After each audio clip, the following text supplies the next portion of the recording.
Muli po, magandang gabi sa inyo dyan mga kapatid sa labas, no? Kayo po ay makinig, manood po ng salita ngayon. Ngayon po, paano nga po ba natin harapin ang mga problema? Sa bawat araw ng buhay natin, pumapasok ang problema, dumaranas tayo ng mga problema, kuminsan hindi natin makakaya, kuminsan naman ay para bang patuloy-tuloy ang problema. Pagkatapos ng isa, papasok na agad ang isa.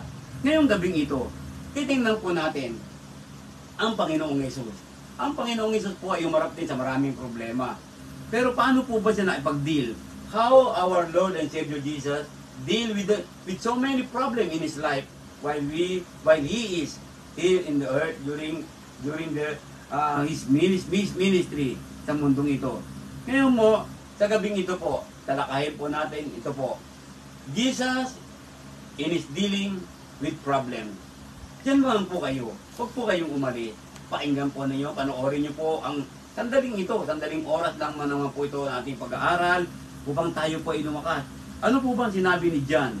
Sa John 15 verse 24 and 25. Ang sabi po dito, if I had not done among them the work which no one else did, they would have no sin. But now they have sinned and also hated both me and my Father. But this happened, that the word might be fulfilled which is written in their law. They hated me without a cause. So, sa binitawang salita po ng ating Panginoong Yesus, kung titingnan po nyo, no, nagalit sa kanyang mga tao na wala namang kadahilanan. So, malaking problema po yun. Kung minsan, di ba, dumaranas din tayo ng ganyan, may problema tayo, pero bakit nagagalit sa atin ng isang tao? Wala naman tayong ginagawang masama. Yan po ang nangyayari. So, harapin po natin ang pag-aaral na ito sa gabing ito. Samahan niyo po ako. Ayan. So, dealing with problem. No, paano bang maipag-deal o harapin ang mga problema? As long as the devil and sin are in the world, there are going to be problems. Tinan niyo po ang sinabi. Talaga pong puno ng problema. Hanggat andito ang diablo sa mundong ito. Hanggat hindi po natatapos ang kamunduhan, lagi pong may problema. Pero bakit kaya? Ano po? Tingnan po natin. Jesus had to face problem during His ministry. At dito po matututo tayo sa mga nakita natin sa pamumuhay ng Panginoon. Matthew, Mark, Luke, John. Makita natin dyan ang buhay ng Panginoong Jesus. His ministry, no, Him how to deal with similar problem today. So the problem Jesus encountered during His time, during His ministry, we are still encountering the problem right now. Jesus faced disappointment from His own disciples. Yan, alam natin lahat yan. Makita natin mamaya. Ano po? Tayo rin po, di ba? Minsan, saka mag-anak natin, saka pamilya natin, saka ka-churchmate natin. Kuminsan, nadidisappoint po tayo eh. No, paano ba natin harapin ang mga bagay na to? Sa mga ilang bagay, some of the things His disciples said and did indicated that they really did not understand the nature of the kingdom. So, isang bagay po na umisan na hindi nakakaintindi, kaya nagkakaroon ng mga problema. Tayo rin po mismo, hindi natin naiintindihan, kaya tayo nagkakaroon ng mga problema. Ayan, ano po? Tignan natin mga kapatid. Okay? So, one reason Jesus faced so many problems was because He came to preach truth to a world that did not want to hear the truth. Tingnan niyo po. Di ba? So, kapag nagsabi ka ng katotohanan diyan maraming problemang papasok. Katulad ng Panginoon. Kaya galit sa kanya ang mga tao noon sa paligid niya dahil nagsasabi siya ng katotohanan. Katulad ng kasabihan natin, masakit ang katotohanan. Ang tao, ayaw tanggapin ang katotohanan Di ba? Once na ni-rebuke natin, once na tulad ng sinabi ng Panginoong sa pamamagitan ni Pablo. Sabi ni Pablo, expose them. Kapag siniwalat mo ang katotohanan, ay magkakaroon ng problema. Magagalit sila sa iyo, may kakampi sa ganito, ganyan. So nagkakaroon ng problema. Ayan. Sabi ng Panginoong Hesus, John 7:7, the world cannot hate you, but it hates me, because I testify of it, that its works are evil. So ano pong ibig sabihin? Ang mundo, sa mundo paligid natin, hindi na magalit sa atin ang mundo Mas gusto pa nga ng mundo na makimundo tayo sa kanila o makiayon tayo sa kanya. Yan ang mundo Kaya galit ang mga tao sa mundo Galit ang mga bagay na to dahil talagang pinakita ng Panginoon ang kasamaan ng dyablo sa mundong ito. Sige, subukan natin ganyan. Ipakita mo ang kasamaan ng isang tao. Di ba? Gagalit sa iyo, may problema? Ayan. No? Ibinigay ko sa kanila ang iyong salita. Sabi ni Cristo sa John 17 verse 14. At kinaputan sila ng sanglibutan, sapagkat hindi sila taga sanglibutan. Gaya ko naman na hindi taga sanglibutan. Ano ang ibig sabihin ng Panginoong Hesus sa kanyang mga apostol? Sa atin ngayon, tayo po ay mga Kristiyano. Ano sabi ng Panginoon? No, sabi doon, tayo po ang citizen natin ay nasa langit. No, hindi na po tayo taga rito. Tayo po ay taga paglakbay lamang. Kaya kung titingnan natin, katulad ng sinabi ng Panginoon, if we are not of this world, then the world will hate us. So, mga problema sa mundo, lalo po itong babagsak sa atin dahil ayaw ng mundo na wala tayong problema. See? Ayan, no? Kapag ang Kristiyano ay pinanindigan ng katotohanan at hindi nakiayon sa kamunduhan, haharap siya ng maraming problema. Totoo po ba yan o hindi, mga kapatid? Sa mga nanonood po sa atin ngayon, totoo po ba yan? Hindi po. Kaya po, i-share po ninyo ang ating pong Bible study sa araw na ito. Upang nang sa ganun, marami po pong makarinig dito. Ayan, simulan po natin. Ayan, Jesus and is dealing with problems. Jesus dealt with problems without prejudice. Ano po yung prejudice? Wala po kagad na, ibig sabihin, hindi kagad siya naghuhusga. Yun po ang ibig sabihin. Jesus often dealt with problems among his own disciples just like he would with others. Katulad sa mga ibang tao, he was not prejudiced in favor of his own disciples when they did wrong. Wala siyang kinakampihan pagdating sa problema. Pag may narinig ang Panginoong problema, hindi siya pumapalig kaagad kahit kanino. So isang bagay po yan. Ano po, sa pagharap natin sa mga problema, huwag po tayong basta-bastang papalig kahit sa kanino.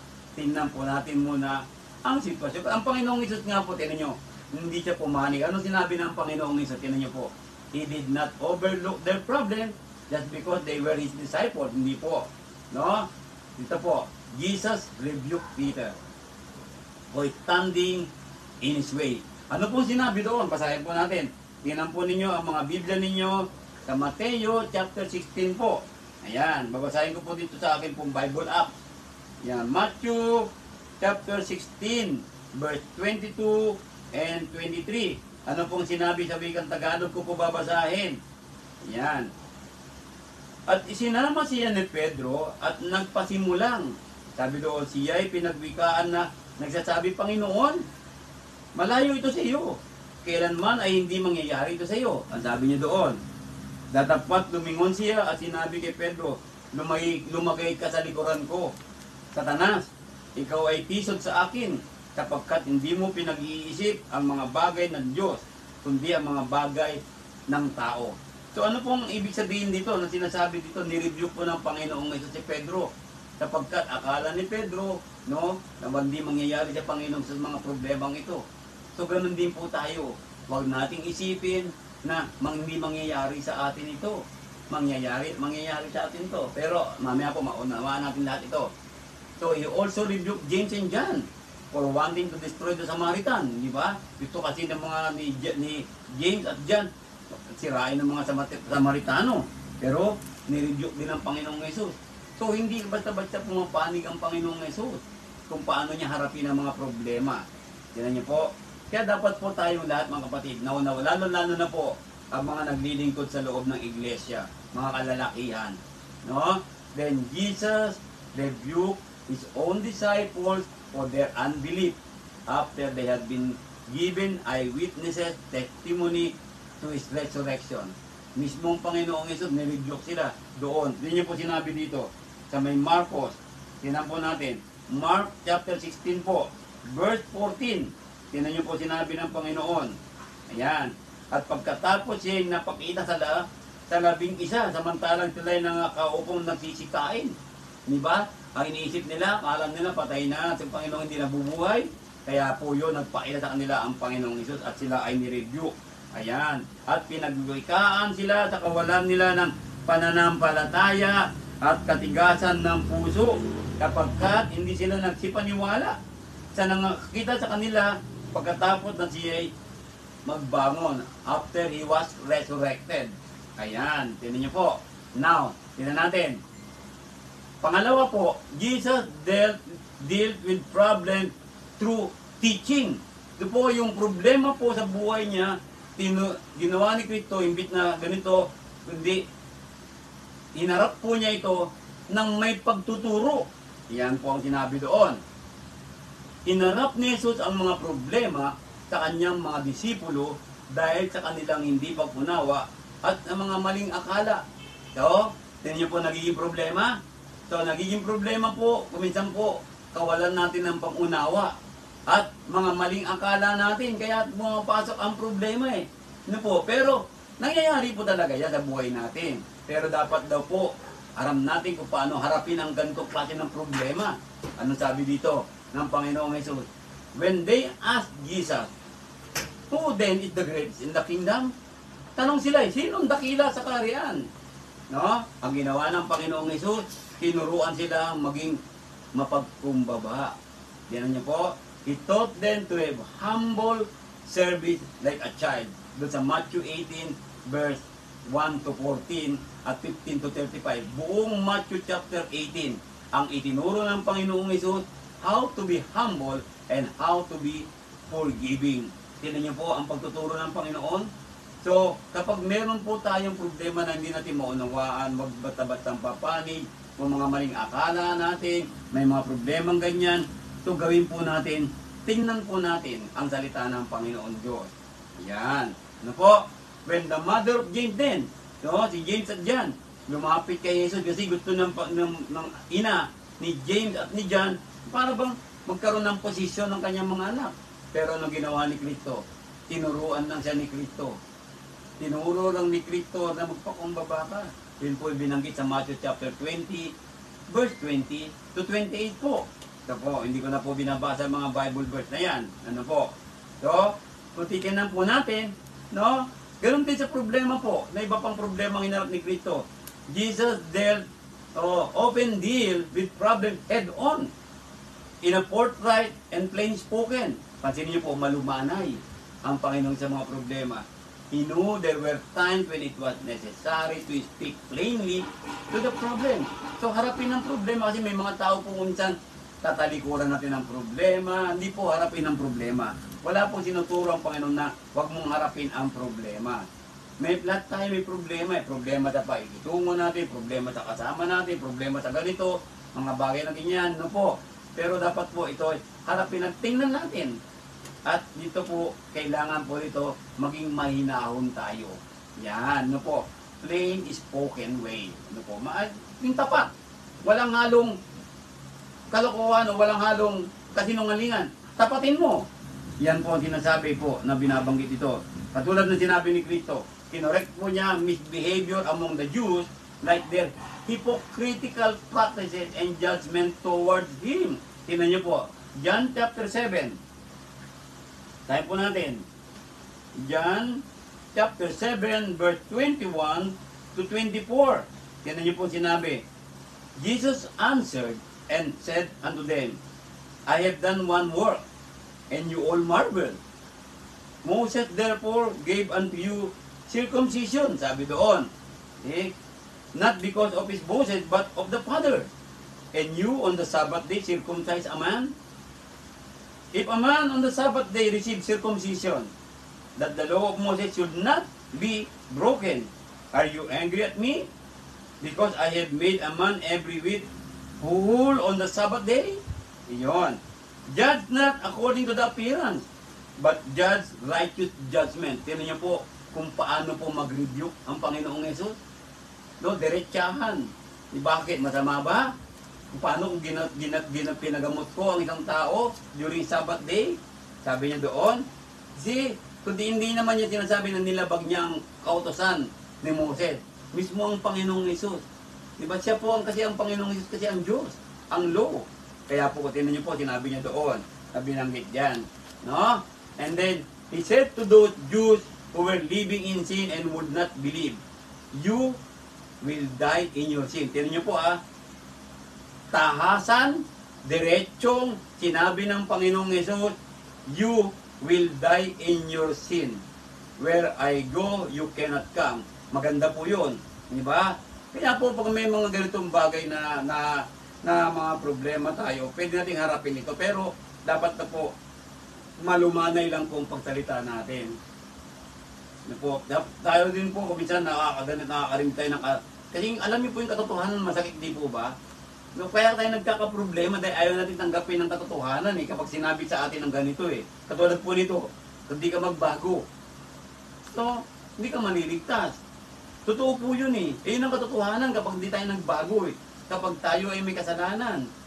Talagang hindi tayo magkakaroon ng kaligtasan. Kung minsan sabi mo sa kapatid, ganito, kapatid, kapag hindi ka nagbago, talagang hindi tayo pumunta ng langit. Sa impyerno, baksak natin. Yun pong katotohanan Kahit malumanay kang sabihin, magkikreate ng problema yan. Mga bagay na gano'n. Pero dapat tayo po, harapin natin ang problema. Diba? Kung natanggap na rin ang katotohanan, harapin mo. Diba? Huwag ka basta-basta magagalit. Huwag kang papanig sa sarili mo. Pumanig ka sa katotohanan. Yun. He followed up the statement, except you believe that I am He, you will die in your sin. Tinan niyo po, John chapter 8 verse 21, then pagdating ng verse 24, sinunod ng Panginoong Hesus. Kung hindi ka susunod sa akin, tinan niyo po, kung hindi kayo maniniwala sa akin, mamamatay kayo sa inyong mga kasalanan. So, kung paano niya hinarap ang problemang yan sa mga tao, hinarap po niya ng may kahinahunan at tapatan ng pagsasalita. Yan. Okay? Dito po, si Kristo hinarap din po ang problema using discernment. Ano po ba discernment? Inaalam po muna ang mga bagay o tinitimbang po muna. Tingnan natin.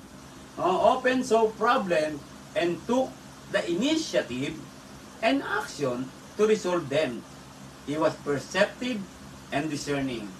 He did not wait until a problem got out of hand and to the point where it could not be resolved. Tingnan niyo po. Kasi kung minsan po, inahayaan natin ang problema na lumaki. Lumaki ng lumaki hanggat na hindi na masolve. So dapat po, kung may nakitang problema, maliit pa lang, harapin na sa pamilya natin, sa buhay natin. Kung may nakikita tayong problema sa loob ng tahanan natin, harapin na po natin kagad. Huwag na natin palakihin pa. Kunyari, kayo po mong kasawa, mayroong pagtatalo, lalaki, harapin nyo na yung problema kagad. Resolbahin na kagad. Huwag nang palakihin. Magkakaroon pa ng kaguluhan yan, magkikreate ng mga ganito. Ganon din po sa iglesia. Di ba? So, pag may problema, harapin na po kagad tayo po mga naglilingkod, mga ministro, mga preacher na namumuno sa iglesia. Pag may problema po, harapin na. Ang tanong po, paano kung ikaw ang problema? Paano bilang leader at preacher o ministro, ikaw ang problema? Di ba? Paano yan? Di ba? So, harapin mo ang problema. Kapag ikaw ay na-correct ng mga kapwa kapatid mo, huwag kang magmamataas. Na ako yung ministro, ako yung preacher, huwag kang magmamataas. Harapin mo yung katotohanan. Ayan po ang dapat natin. Resolbahin mo. Pasensya na po kayo mga kapatid. Wala namang masama sa magpakumbaba Di ba? Tanggalin mo yung ego in order to solve the problem that was created, Kasi umuusok pa lang ang problema, patayin mo na kagad.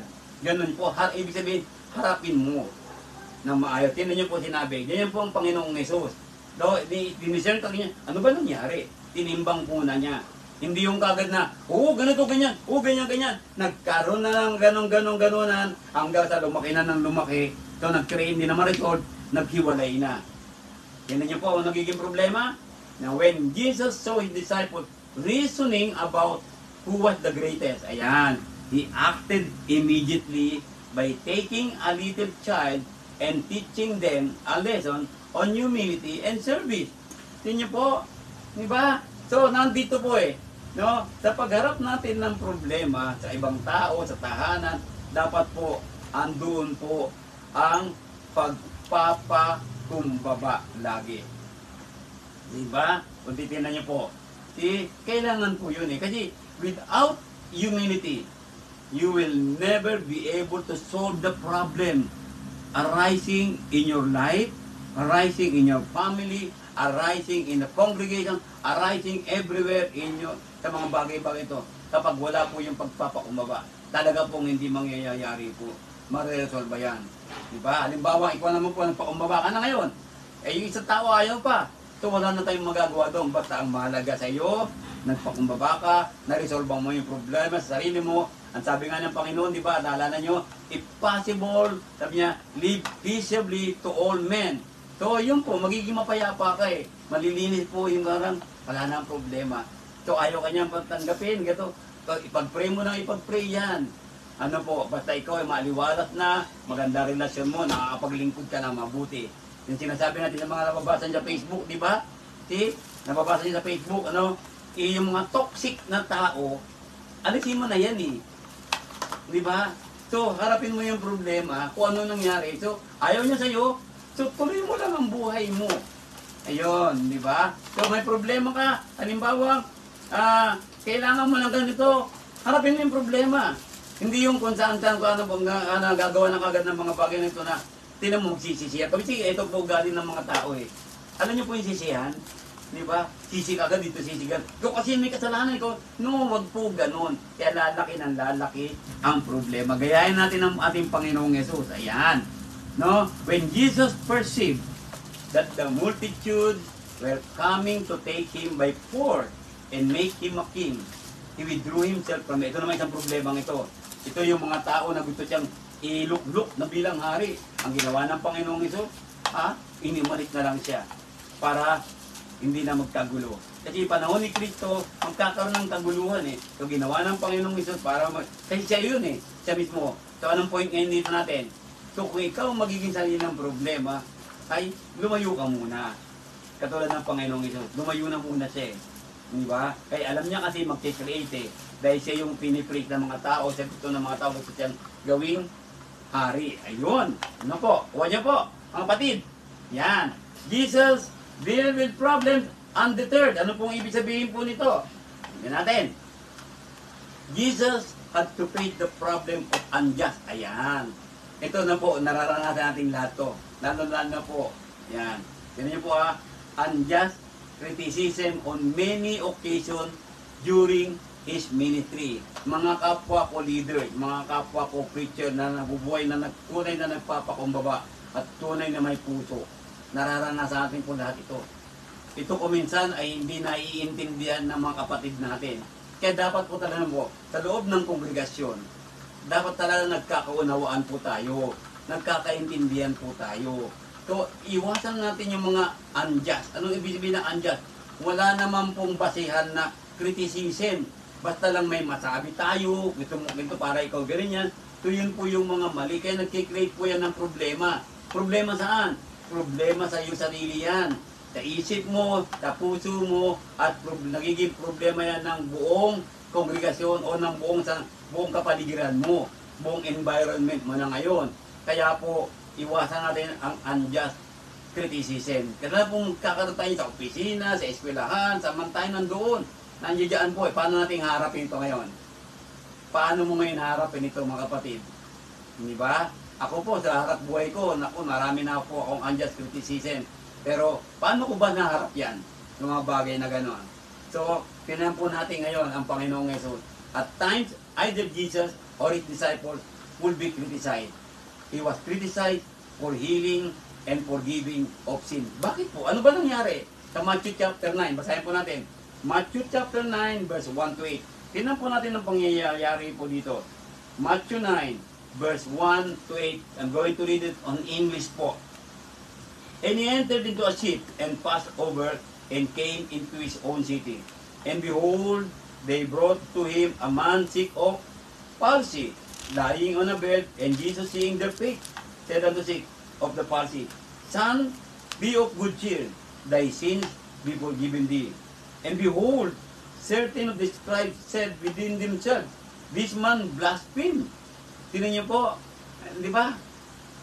Siguro po nakaka-relate po kayo dito. Di ba pag gumagawa ka na mabuti, criticize ka pa? Ano po? Yun po yun katulad ng Panginoong Jesus. No? And Jesus, knowing their thoughts, said, Wherefore think you evil in your heart? So, tayo po hindi natin alam kung ano inisip nila eh. Ano po, yun ang kaibahan natin sa Panginoong Hesus. Ang Panginoong Hesus alam kanilang mga iniisip at kanilang mga puso. Eh tayo hindi natin alam ang kapwa natin. Di ba? So gumagawa tayo ng mabuti, ganito mga bagay na ito. Nakikriticize pa tayo. Kuminsan napagbibintangan pa tayo. Ayun po, ayan, naranasan ko na po yan. Ano po? See? For whether is easier to say, thy sins be forgiven thee, or to say, arise and walk. Ayun, ayan. See, kaya sabi ng Panginoon, pinatawad ang iyong mga kasalanan. Ano ba mas madali sabihin? Pinatawad ang mga kasalanan o tumangon ka, lumakad ka. Ayun po yun, no? And then verse 6, but you may know that the Son of Man hath power on earth to forgive sins. Arise, take up thy bed, and go unto thy house. And he arose and departed to his house. But when the multitude saw it, they marveled and glorified God, which had given such power unto men. Pero yung kanyang mga kritiko, hamba, imbit na mamangha, magpasalamat sa Panginoon Diyos, nag-critics pa. Ito ang hinaharap natin problema. May mga bagay tayong ginagawang mabuti, tumutulong tayo sa tao, ganito ganyan. Imbit na magpasalamat sa Panginoon Diyos, ay ikikriticize ka pa eh. Di ba? Ako naalala to po, isa, kwento lang po, naranasan ko po ito eh. Yung ba nagpipicture tayo ng mga feeding program, ito, ba, ano po ba masama sa pagpipicture at ipopost mo yan? Sabihin, hindi kasi hindi nakalagay sa Bible, gagamitin pa ang Bible ha. Nakalagay sa Bible, huwag mo ipapaalam eh, sikreto eh. Nakalagay sa Bible yun. Pero kung ano pong masama doon, taking a picture, posting picture is encouraging po ito sa mga tao, kapatiran. Lalo-lalo sa mga tumutulong. Di ba? So, ano nang Panginoong ginawa mo? Pero mas maganda nakita ng tayo. Hindi natin alam ang iniisip ng tao eh. Yun po yung kaibahan natin kanina. Di ba? So, ipakita mo ang ginagawa mo sa mga tao para nakaka-encourage to. Uy, nakaka-encourage naman. Dapat ganun po ang attitude. Hindi po yung, kaya ginagawa yun kasi ganito, ganyan. See? Tignan niyo po, so magkakaroon ng problema ngayon. Di ba? So ngayon kapag ikaw naman naging ganun, ang problema, ay, huwag mo nang pansinin yan. Magpasalamat ka na lang sa iyo, pag-pray mo sila. So buhay po na lang, buhay natin kaya nagkikreate.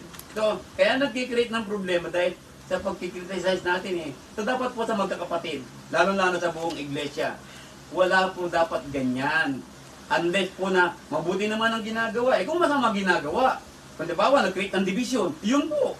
Sabi, malinaw yan, sinabi sa Biblia, expose mo. Di ba? Pero yung mabuting ginagawa, bakit mo i-criticize kapatid? Ano ang problema? Ikaw ang problema. Ano nangyayari? Ano po? Ito po ang dahilan. Naalala niyo po yung tinuro ko? Envy? Yun po nagiging dahilan. Meron tayong konting envy. Konti ba o malaki? Tingnan niyo po. Diba? So, mga bagay na yan, mga kapatid sa buhay natin. He was criticized for eating with sinners. Nakisama ganito. Nakisama ganyan. Na-criticize pa siya. Diba? So, ito rin po nangyayari. So, mga kritiko, bakit kasama mo yun? Bakit kasama mo ganyan? Diba? So, ako, ikwento ko ulit po ang mga kapatid sa nangyari lang mga buhay kasi nakaka-relate po ako eh. Di ba? May nakasama po ako din na sabi natin na antay, salitang ganito, antay. No, na-criticize ako. Ay, si Brother Danny, antay yan. Dapat po dinidiscern mo na, inaalam mo na lahat. Hindi yung kagat, naging prejudice tayo, kampi dito, kampi na ganyan. Ayan po, no? Yan po yung magandang nangyayari sa buhay natin. Ano po, di ba? He was criticized for plucking grain. Yun po, yung tumagulot ng Panginoon. Di ba? Nakita siya ganito, na-criticize kagad siya. Ang dami. He was criticized for walking miracle on the Sabbath. Nagpagaling siya ng tao, gumawa siya ng milagro. Na-criticize siya. Ano ba masama? Di ba? Eh, kung halimbawa, tumutulong ka sa tao eh. Tinulungan mo yung tao eh. Kunyari, ganito po. Isang kapatid, matagal na hindi umaten. Hindi na ka na pinapansin, eh binigyan mo ng tulong. Makita ng ibang kapatid, bakit binigyan mo ng tulong? Hindi na umaten dyan. Ano pong masama?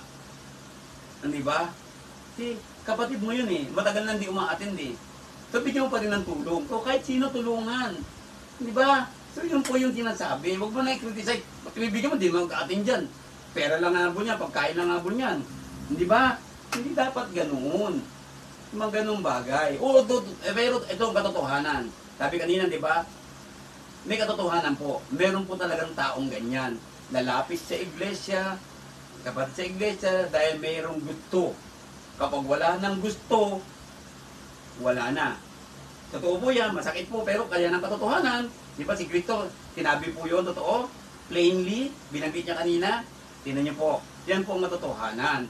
Kaya mga kapatid, tayo lalapit sa iglesia, hindi dahil meron tayong makukuha, kundi lalapit tayo sa iglesia, kundi upang tayo makatulong, magkaroon ng pagmamahalan, pagkakaisa, magtulungan, tulungan ng mga nangangailangan. Yun po yun. Ganun po, para po yung problema, hindi na po lalaki yan. Magiging maganda po. Di ba napakasarap po ng isang pagsasama-sama nang walang problema na nagkakaisa? Ano po? Masarap po, di po ba? Yan. Tingnan na natin. So, he was criticized for not following tradition. Ayun, mga tradisyon, di ba? Na binabanggit doon. Then, when Jesus was criticized on this occasion, he answered his critics and moved on. Sinagot niya, pero he moved on. So that is the point there. That is the secret of facing the problem on this kind. So, harapin mo, di ba sabi kanina, talk to them plainly, mahinahon, di ba? Pero move on ka, hayaan mo na sila. Di ba? Move on ka lang, tuloy mo ang pag ginagawa mo para sa kabutihan, para sa pagtulong sa kapwa-tao, para sa ikapupuri ng Panginoon, ikararangal ng Diyos, hindi ikaw. Ayun po, di ba? So, titignan natin. Kaya po yung mga nagkikritik sa atin, problema yan, move on lang po tayo. Harapin lang sa kanila, sabihin na kanito po. Ayan, okay? So, hope doon na andiyan po kayo.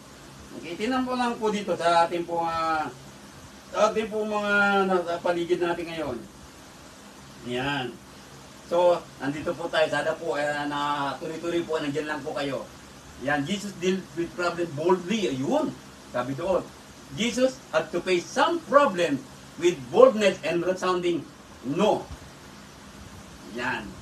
Kapag may mga problema nag-aaral, kailangan, may mga pagkakataon na kailangan tayo sumagot ng no. Huwag natin po ba, ano po yung sinasabi natin na, yung bang sala sa lamig, sala sa init? Ano po? Dapat po, tapatan po tayo. Pag sinabing problema na ganito na masama, halimbawa masama, no. Hindi po pwede yan. Hindi magkakaroon ng problema yan. Brad, ganito gawin natin. Brad, hindi maganda, hindi magkikreate ito ng hindi pagkakaisa. Dapat, no. Tumagot tayo ng no. Tinan niyo po, when Jesus was approached by the unbelieving Jews who wanted to test him for a sign, he said, there shall no sign be given. Wala pong sign ngayon. Diba? Walang himala na binanggit doon ng Panginoong Jesus. Dahil po, tinetest lang po siya. Ano po, kuminsan ganun din po tayo eh. Ano po, may mga taong sumusubok lang sa atin. Kuminsan sinusubok tayo ng mga pagkakataon para problema. Ba, kung may problema tayo, dahil lalapit sa atin, halika, magbenta ka ng ganito. Yan, dahil may problema ka sa pera eh. Kailangan ng pera. Biglang may lalapit sa yung tao, halika, benta mo ito. Meron ka. Yung pala yung pinabibenta sa iyo ay masama. O kaya alam mo na ito ay galing sa nakaw, bibenta mo. So, yung salitang kapit sa patalim. We must not.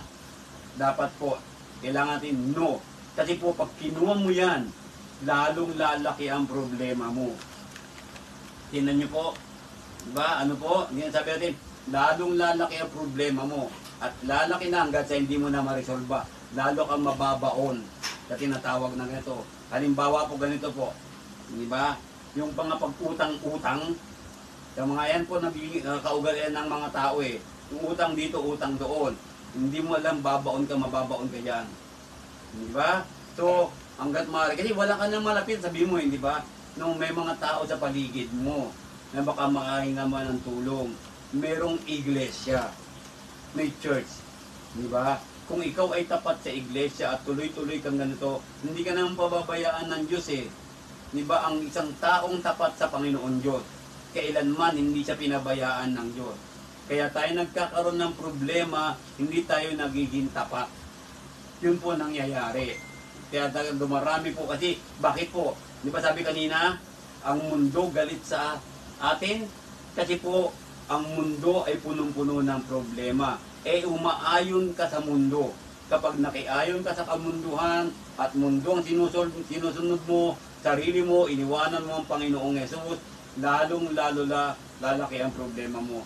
Kaya pag may mga ganitong bagay, dapat we should always be bold. No, hindi ito pwede. Ayan, maganong bagay. So, Jesus faced some problem with a simple no. Harapin mo ang mga problema. Brad, ba ganito? Hindi pwede. Kailangan po yun. Diba? Halimbawa, ganito. Brad, baka pwede natin pag lead yung babae mag-song lead. Hindi pwede. Hindi pwede mag-song lead ang babae sa worship o mag-lead ng prayer. Hindi pwede. So, Jesus did not always grant request made of Him. Ayan. When unreasonable demand, tinan niyo po when unreasonable demand, yung binabanggit ko po, were made of Him, He said, no. Hindi po pwede talaga. Nung po ako, yung milambit na ako sumagot ng ganyang no, nasaktan yung tao pa, nagalit pa sa akin. So wala akong magagawa, hindi talaga pwede. Huwag natin ipilit yung hindi pwede. Maraming beses na po ako ng ganyan. Ano po, nagalit pa sila sa akin. Anong ginawa ko? Pinaliwanag ko yan. Pero, galit pa din. Hindi na bumalik. Wala na po akong magagawa. Pero, patuloy pa rin po ako nagpapakita sa kanila. Nakikita po nila ako. At pag nakita ko sila, kamusta po kayo? Yan. Alam po nila yan.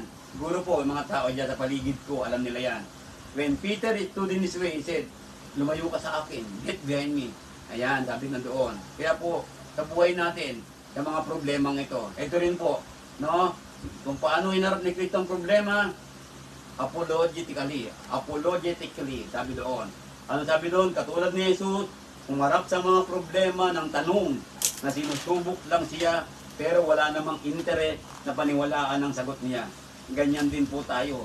Marami pong susubok sa atin eh. Pero wala naman talagang interest makinig. Wala namang interest na sumunod. Diba? Paano ba hinarap ng Panginoong ito? Tingnan natin. Halimbawa, yung mga huling linggo niya bago siya ipako, maraming beses siyang tinanong. Jesus defended himself. Sinagot niya ang mga katanungan, ngunit binalik lang niya ang mga tanong sa kanila. Ang ganda po ano, ang Panginoong, pakita niyo po Panginoong Jesus, tinatanong siya, pero sinagot niya ng patanong, pabalik sa kanila. Parang sinasabi, sagutin mo, ikaw ang sumagot niyan. So ganun po siya sumagot ang Panginoong sa mga problema. Ganun po siya humarap sa problema. Huwag natin ilagay sa buhay natin, ibalik natin sa kanila, yung mga taong ganyan nagtatanong sa atin. Diba? Kung titingnan natin, baka nabanggit natin kanina pa, previously. Jesus never failed to defend the truth when it needed defending. Yan po naman ang katotohanan. Kapag katotohanan po, i-defend po natin mga kapatid. Ano po, kaya po, siguro po sa mga nakakilala sa akin, kung si Brother Danny po talaga pong, kung sinabi kong no, dahil itong sinabi ng katotohanan, ito sinabi ng Biblia, so yan po talaga ang decision ko. Kung ano sinabi ng Biblia. Hindi po pwede ako na makikiayo na ganito, ganyan. Hindi po pwede yan. Kailangan po, kung ano sinabi ng Biblia, yun lang po tayo. Ano po? Ganyan po ang sinasabi. Kasi po, pag ginawa po natin yan, hindi ayon sa katotohanan, that will create a problem. Ano po? Okay? Hindi. Yan. Matthew chapter 12, 9 to 14, then Matthew 12, 20 to 29, nandiyan po nakasulat, no? Jesus deal with problem kindly. Ito naman po isa pa. Kung paano harapin ang problema, harapin daw po natin ito ng may kabaitan. Ayan, tignan natin po. He had to face the problem of Judas betraying him. Itong pinakamahirap, itong problema, ano po? Tignan niyo po, atin natin ha. Mahirap po talaga ito harapin. He spoke kindly to Judas, even though he knew Judas was going to betray him. Halimbawa po, best friend mo po. Hindi ba? So, ikaw na yung kasama mo. Kaya, halimbawa, tinutulungan mo na siya, tinulungan mo ganito mga bagay na ganyan, tapos, i-criticize ka pa. Sasaksakin ka pa sa likod. Paano ba i-deal to? Tingnan natin. When Judas came to betray Jesus in the garden and kiss him, anong sabi ni Kristo? Friend, bakit ka dumating? Pero naman sabi ng Panginoong Isa, ito po, kaibigan. Tinawag pa niyang kaibigan. Doon sa Matthew 26:50, yung taong ito. Di ba? Kaya mga kapatid, kaibigan, kapag may problema pong ganito, ito nangyayari ko minsan di ba sa buhay natin. Diba? Ano po ang ituturing natin dito? Mga problemang ito, diba? Paano natin harapin? No? Kaya kung titingnan natin po, ito. Halimbawa po, kung ikaw ay nagkautang. Halimbawa lang po at isinisingil ka. Ayan, sinisingil ka ngayon. Di ba? Dapat po, kapag sinisingil ka, huwag kang magagalit. Ayan, no? Hindi naman problema mo. Halimbawa naman po ito, kapag ikaw ay anak ka, at walang magulang mo, walang work, walang humingi siya ng tulong magulang mo, huwag kang magagalit. Tumulong ka, di ba? No, yun po yung mga ganun eh. Kaya nagkakaroon ng problema ang relasyon ngayon tuloy. Nasisira ang relasyon dahil kasi galit kagad tayo eh. Yan po ang tao eh, madaling galit kagad eh. Di ba? Ano ba? Di ba? Ano ba masama problema kung may problema po ba kung sasagot ka ng maayos? Kung may problema po ba kung may kaya ka namang itulong, tutulong ka? Kung talagang wala kang may tulong, totoo nga lang ba? Ay itong tanong eh, totoo bang wala kang may tutulong? Ayan, tinan niyo po. Diba? Kuminsan kasi we betray our loved ones, we betray our parents, we betray yung best friend natin, we betray Jesus Christ our Lord, and we betray the church. Yun po nangyayari eh. Diba? But paano ba nga harapin ito mga to? Sabi, maging mabuti pa rin tayo. Diba? Friend, sabi niya, why have you come? Sabi ng Panginoong Hesus. Imagine how the word friend would have affected Judas. Ito yung sinasabi natin eh. Kapag itong tao ginawa ka ng masama, suklian mo ito ng kabutihan. Tingnan mo po, ano kaya ang pakiramdam ni Judas?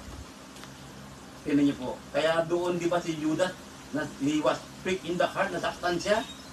Tingnan niyo po, imbit na magalit sa kanya si Jesus, pero ang sabi ng kaibigan, tingnan niyo po, di ba? Kaya siya nagsisi ng todo eh.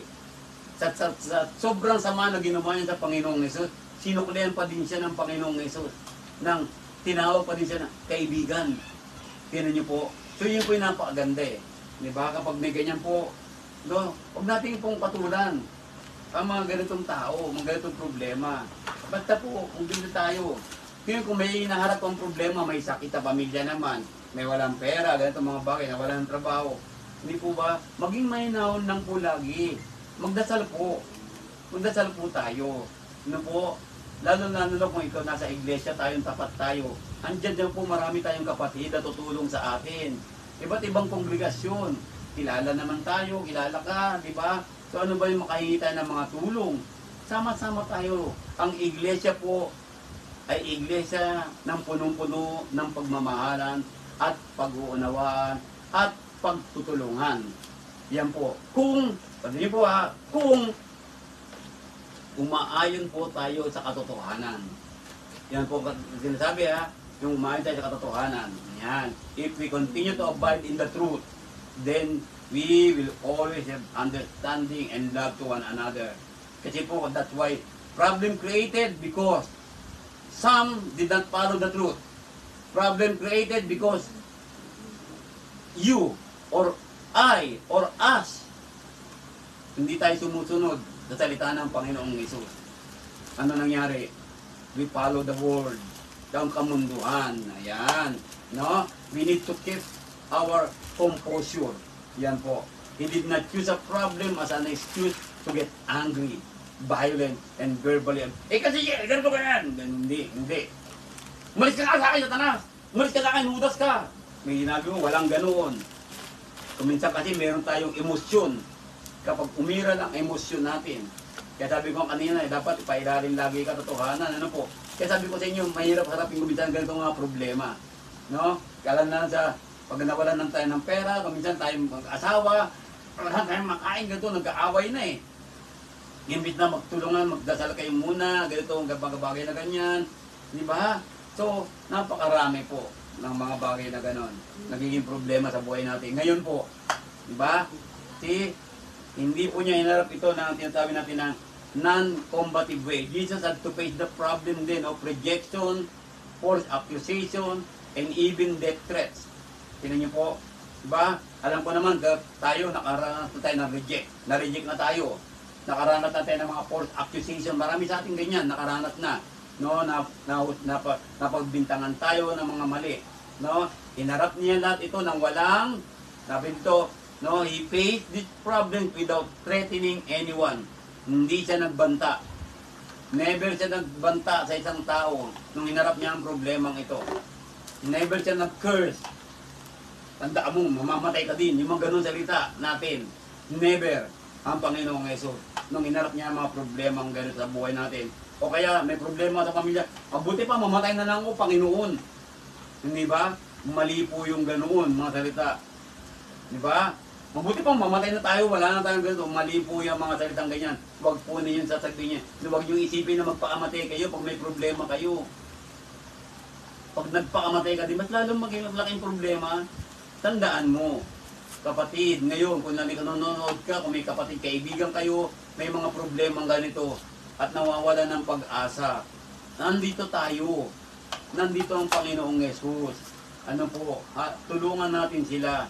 Ikaw naman na may problema, huwag mong isipin na baon ka na. Huwag mong isipin na para bang wala ka ng Diyos.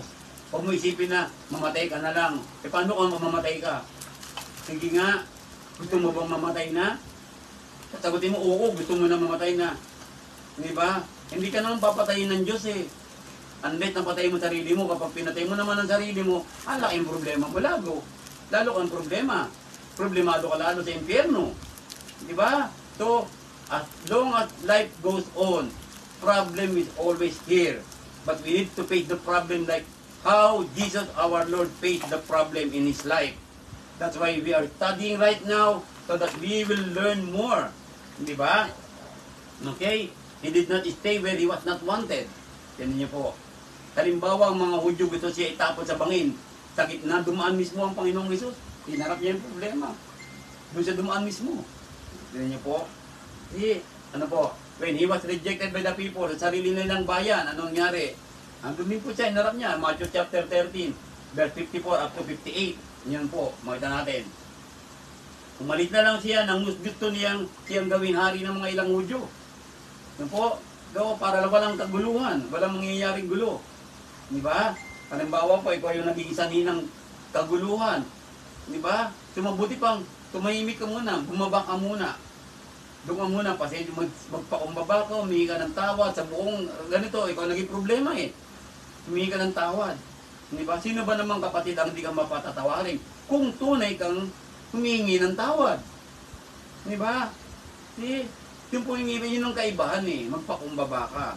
Pag nagpakumbaba ka, ibig sabihin, yun mara, ikaw naging sanhi ng problema, bumaba ka muna, tumayo sa tabi, umupo ka, sa isalamuha ka lang, wala ka munang magawin, tahimik ka lang, hanggang sa makita nila ang pagbabago mo, ang mga bagay pagkamat, ang Diyos, alam ng tunay na nagbabago, makikita rin ng kabuuan yan. Yan po yung sinasabi natin. No, ngayon, problema ng Kristiyano. Yan. Marami. Christian will have to deal with problems today in and out of the Lord's church. Ayan. They will have to deal with problems close to them, with their family and friends. Yung binabanggit ko na po kanina pa. They will have to deal with problems with outsiders and strangers. Paano natin harapin ang mga ganitong problema? Kanina, tinuro sa atin kung paano hinarap ng Panginoong Hesus. Tayo naman ngayon. Okay? Ang Christian have an example in Jesus.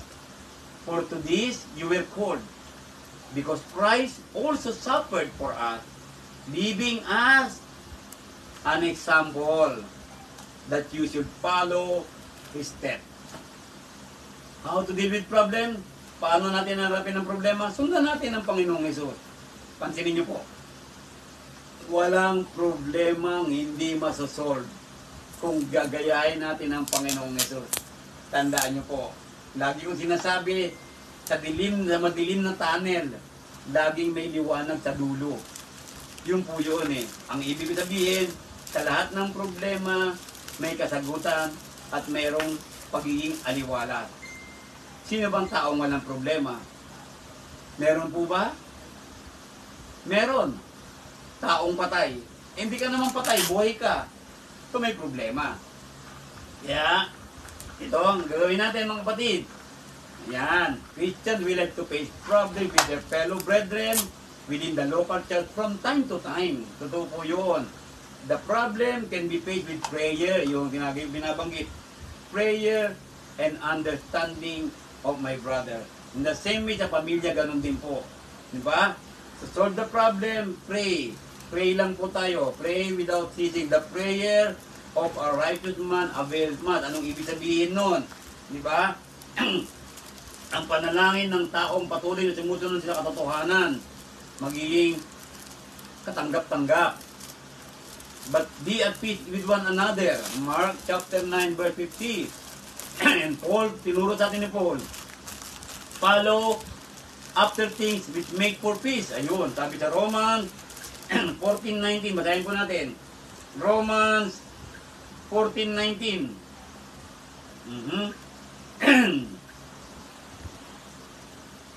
Basahin po natin ha. Verse 19 ng Roma. Kaya nga sundin ang mga bagay na makapapayapa at ang mga bagay na makakapagpatibay sa isa't isa. Malinaw po yun. Di ba? Sundin natin ang sinasabi ng kasulatan o ng Biblia. We might have to face problems over division like the church at Corinth. Ayan. The problem can be faced by unifying around Christ and not man. Hindi po? Diba? Pamamagi kaya sabi ko nga po, kung lahat tayo ay sumusunod kay Kristo at sinusunod ang kanyang sinabi nang may pagpapakumbaba, di wala pong magiging problema. Kaso po, nangyayari kasi nga, kaya nagkakaproblema, may mga sumusunod, merong hindi susunod, may mataas, merong nagpapakumbaba, so hindi po ganun dapat. We will have problem within the local church, we might have to face problem of katamaran, laziness, like in the church Thessalonica, no, tamad ang mga kapatid, tamad ganito, maraming ganyan. Kaya dapat ang buong iglesia, huwag kayo maging tamad. Di ba? Lahat tayo mag-isip. Hindi lang po iiwan sa ministro. Kumisa kasi puro ministro ang iniintay natin. Puro preacher. Huwag pong ganoon mga kapatid. Mag-usap po tayong lahat. Tulong-tulong tayo. Yun po yung mga ganung bagay. Kapag sinabi ng ganito, pag ganito, kung meron ka namang oras, kung meron kang oras ha, kung may oras ka, libre ka naman. Eh problema kasi kung minsan, nakakapunta ng mall, tapos tamad mag-worship. Hindi po ba? Nakakapunta sa ganito. Pagdating sa worship, tamad. Pagdating sa Bible study, tamad. Pagdating sa gawain, tamad. Problema po nagiging great niyan. Ano po? Di ba? Kung titingnan natin, tapos kung minsan hindi ka makapapollow up ng leader, hindi ka ma-message ng leader, sasama pa loob mo. Eh, ikaw naman ang may problema. Hindi ba? So yun po naging bagay na ganyan. So we might have to face the problem na may mag-aalis sa iglesia. Yun ang naging dahilan. Aalis naman sa iglesia, hindi na sana mag-ayos. So yun ang nangyayari, kaya may mga umaalis sa iglesia. So binanggit natin kanina, criticism, ang ganitong bagay. Kaya po, dapat po, ulitin ulit. Ang iglesia dapat mapuno ng pag-uunawaan, mapuno ng pagmamahalan, mapuno ng pagkapakumbaba, at magdadasalan lagi. At laging magtutulungan. Ayan. Mga problema over prejudice. Ayan po yung binanggit kanina. Sa iglesia yan. Inactive faith, yung mga dila, mga matatabil na dila. Ayan. No, paaway-away ng magkakapatid. Like among the 12 tribes of the dispersion. Ayan. So ganun po nangyayari. Ano po? Kaya iwasan po yung mga marites sa iglesia. Mga kapatid. Iwasan yung kaya, ay si ganito. Kaya kampi-kampihan na. Kritik dito, kritik doon. Kaya nagkakaroon ng problema ang kongregasyon eh.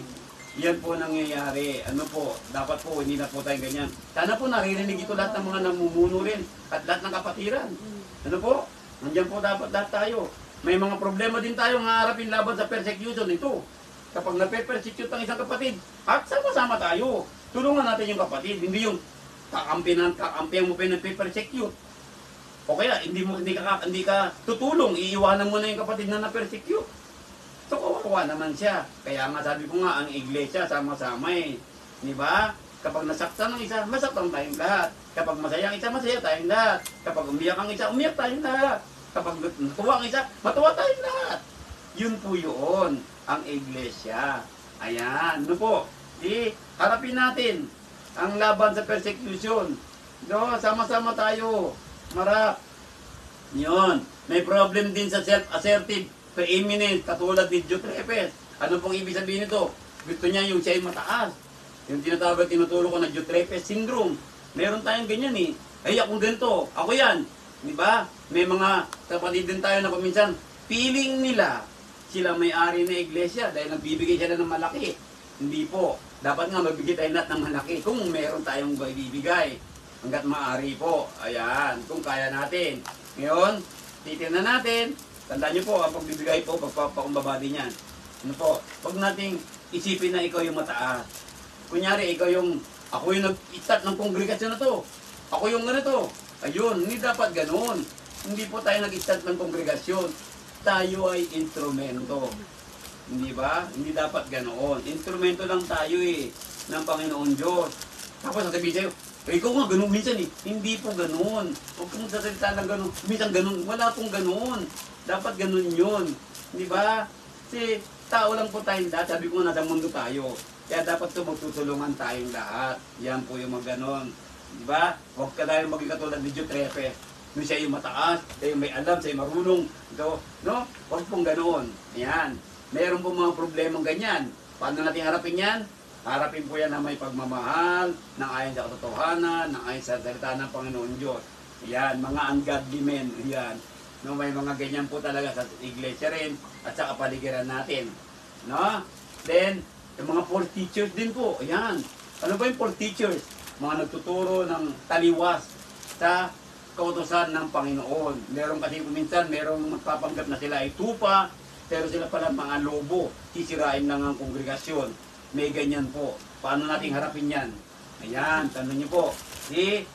Sa mga nakakilala sa kayo sa Marikina, mayroon pa nang mga nangyayari na ganyan, pero hinarap natin yan na Panginoon Diyos. Ayan, yung maganda po yan. Paano natin harapin yung mga ganyan? Sa pamamagitan po ng katotohanan, salita ng Diyos, sa may pagpapakumbaba na mayroong mga, binanggit natin kanina, sa mga aral ni Kristo. Ganun po dapat yan. No? Problem was found in Rome, in Galatia, in Colossae, Ephesus, Crete, dispersion sa may mga Asia Minor. Andun po lahat ang problema. Kaya, tinuruan tayo ngayong gabing ito, paano natin harapin ang mga problema ganyan. So the problem is always here. Nandito po. Pero, huwag niyo pong hayaan ang problema ay mangibabaw sa iyo. Dapat, ikaw ang mangibabaw sa problema. Dahil kasama natin ang Panginoong Yesus sa bawat problema natin. Kaya walang problemang mabigat. Kasama natin si Kristo. Tandaan mo, kapag may problema ka, tumingala ka. Napakalaki ng langit, napakalawak. Ganon ang pag-ibig ng Panginoong Diyos sa atin. Hindi kanya pababayaan. Sinong ama ang magbibigay ng ahas kapag humingi ka ng tinapay? Hindi niyo po, sabi ng Panginoon yan. Di ba? Kaya dapat po tayo ay nakaayon sa mga katotohanan sa salita ng Panginoon Diyos. Kaya pag ikaw ay nawala kay Kristo at ikaw ay umaalis sa iglesia, lalong papasok ang problema. Dadami ng dadami yan. Tandaan mo po. Kaya huwag tayong aalis sa katawan ni Kristo. Huwag tayong aalis sa iglesia. Finally, brethren, pray for us that the word of the Lord may run swiftly and be glorified just as it is with you. Tinan niyo po sinabi ni Pablo sa Thessalonica, and that we may be delivered from unreasonable and wicked men, for not all have faith. Ganda po ng sinabi niya. Ano po? Pray for us. Let us pray for one another that the word of God may run swiftly and be glorified with one another. Sa bawat isa sa atin po. Yan. Some people are just unreasonable and hard to get along with because they are unbelievers. What is Christian to do? When Christians have to face this kind of people, they need to follow Jesus' example. We can pray for our enemies. Ayan, love your enemies, sabi ng Panginoon Diyos. Okay? Now, if Jesus had to face problem, His followers will have to face problem. Lahat po yung binanggit natin kanina. Like Jesus, let us face our problem without prejudice, treating everyone fairly and justly. Let us appeal to the truth of God's Word to clear our problems. So let us all be more like the Master in dealing with our problem. Kapatid, kung ikaw ay may problema ngayong gabing ito, ipasa Diyos mo. Sumunod ka sa katotohanan. At ang problema mo ay maayos yan. Tandaan mo, sa problema mo, hindi ka nag-iisa. Kung tayo ay sumusunod sa katotohanan, nandyan ang Panginoon Diyos, nandyan ang mga kapatid mo, nandyan ang iglesia. Magtulungan tayo. Ang sabi ng Panginoon, sabi niya, share your burden with one another. Yan po ay utos. Ano po? Kung ikaw naman po ay nasa matuwid at nagiging tapat ka sa Panginoon Diyos, lumapit ka sa bawat isa sa atin. Makakapagtulungan po tayong lahat. Maiibsan ng ang ating mga problema, ang ating mga suliranin. Kung ikaw ngayon ay nalulungkot, namatay ang mahal mo sa buhay, nandiyan ang kapatid na ikiramay sa iyo. Ipagdarasal ka. Kung ikaw naman po ay may problema din po sa pinansyal, makakapagtulong tayo konti-konti. Tutulong tayo. Kung may mga anak ka naman, mga anak mo tutulong sa iyo. Yan po ang mga bagay na ganito. Kaya sabi niya, let us keep on doing good, no matter how much we are criticized. No matter how big problems you have, do good. Gumawa ka na mabuti. That is the way we face the problem. Na po, if you are depressed, make your life busy with God. Mawawala po ang depression mo. Sumama ka sa gawain. Tinan mo, magiging masaya ka. Tandaan mo yon, no? Kaya isipin mo yon, ang problema ay bumigat ng bumigat, hindi dahil sa Panginoon, kundi dahil din sa iyo yan. Yan po. Diba? Dahil ang problema ay nandito na eh. So bumibigat lang yan dahil sa iyo. Tandaan mo. Ang sabi ng Panginoon Diyos, cast your burden upon me, for I will care for you. Sabi niya yan. Sinulat yan ni Pedro. Mga kapatid, sa gabing ito, na po, tanong, why do problems often come up in the life of a Christian? And how are we going to deal it? What are some things that we can do to be more like the Master in dealing with problems? Magandang gabi po sa inyo lahat mga kapatid. And I hope and I pray na tayong lahat ay nakapagbigay po ng tulong sa mga problema natin sa gabing ito. Tandaan nyo, may problema tayo lagi. Habang tayo ay nabubuhay sa mundong ito, ang problema ay patuloy tayong idadapa. Ngunit huwag tayo magpadapa. Nandyan ang Panginoon. Be faithful hanggang kamatayan. Mag-worship ka lagi, kapatid. Mag-attend ka. Tumulong ka sa gawain. Sa abot ng iyong makakaya. Magdasal ka na magdasal. Pansinin mo, gagaan at gagaan ang problema. Hindi mo mawawala, gagaan ang problema mo. Tandaan mo yan. Magandang gabi po sa inyo lahat. Samahan niyo po akong manalangin bago pagdagawa ko sa shout out. Let's pray.